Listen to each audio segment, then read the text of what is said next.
Where's the sun gone? Look, it's gone.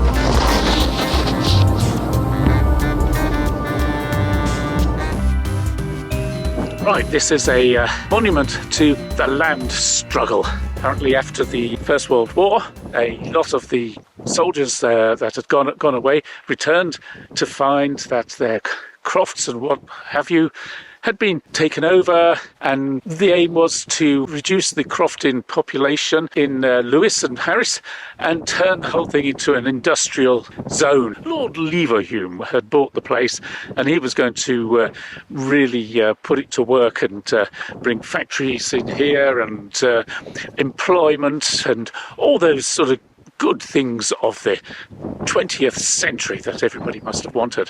But all these people came back and they just wanted their land. They wanted to farm. They wanted to go back to the traditions. And so they began raiding. Not quite sure what that actually entails. I assume it meant they came in and they burnt down things and they generally caused a lot of trouble. In the end, Lord Leverhulme just gave up, and in the 1920s the government made a law that enabled these people to own their crofts and have rights to the land and couldn't be just kicked off. And as a result, Leverhulme took his money, ran, said, "Oh well, you just have the whole lot," and lots of unemployed people emigrated to Canada. But the old traditions were kept up, and well, there's not a lot here, frankly. So perhaps he was right, perhaps he was not right. Who knows?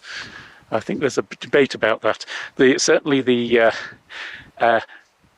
stone here, the signpost that explains what this monument is all about, does sound a little bit disappointed that the crofting came back. And of course now hardly anybody goes crofting. It's kind of encouraged, but there's no money in it, so people leave. That's the story here. And I do believe that even after I was reading, even after the Second World War, they had a very similar set of incidents that were taking place in up to the 1950s, I do believe. So it does seem to be an issue here, is what is the Hebrides for? Well, it's as you can see, this part of it is a lot less bleak than the other one. This is for sheep farming, I think. But it's way out of the normal trade routes. It's an offshoot rather than the centre of anywhere. And of course, back in the old Viking days and such like, this was the centre of everywhere. The Dublin and Isle of Man, the Western Isles, powerful trading, raiding, and a civilization of its own. And indeed, very early in the days where they were sticking up those standing stones everywhere, it was a civilization. It was ahead of its time, and in fact its influence sort of percolated throughout the rest of Britain, all the way down to, of course, Salisbury Plain, where you've got the Stonehenge and those monolithic constructs, and ceremonies and burials and feasting and such like. That all started up here. At least we think it did. Certainly the standing stones did, and they also seem to be related to standing stones in, of all places, Brittany, which seems an awful long way away. But they were appearing in Brittany around about the same time as they were appearing up here. So there's some connection, I guess. They just like ride those boats up and down the coast. They just loved the sea. It was all about the sea. Anyway, there you are, a bit of history. And I hope you can hear me in the wind.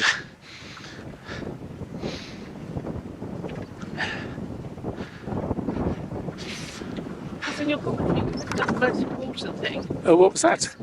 When young men were sent out for the First World War, they were promised land and jobs when they came back.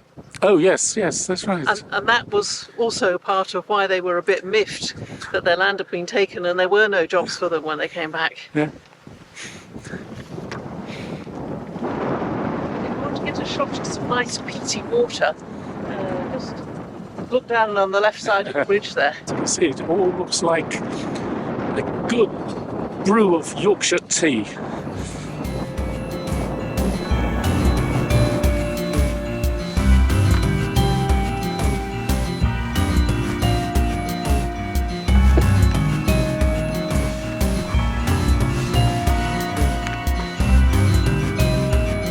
Out the way.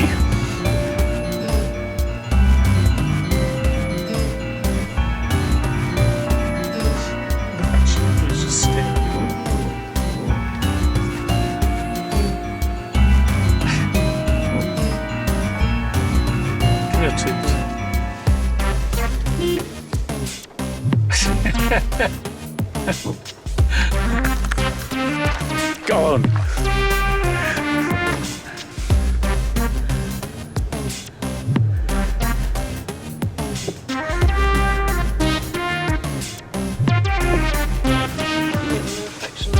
I am. I'm getting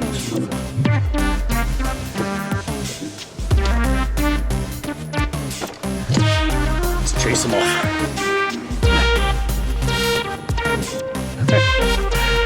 Don't look at me like that. Go on. Get off. Go on. Get off.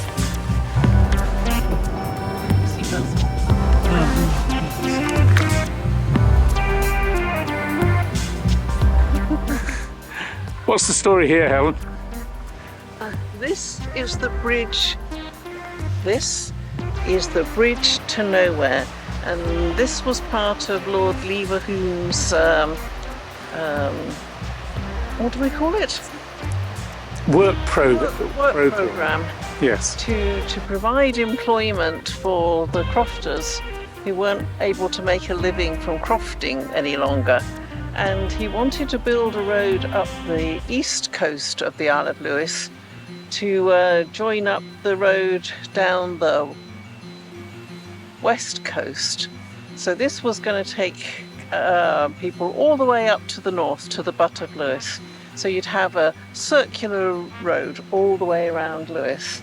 Well, either he ran out of money or he ran out of will, but this is as far as the road got. And even today, you cannot do a circular road trip around the Isle of Lewis. There you are, the bridge to nowhere.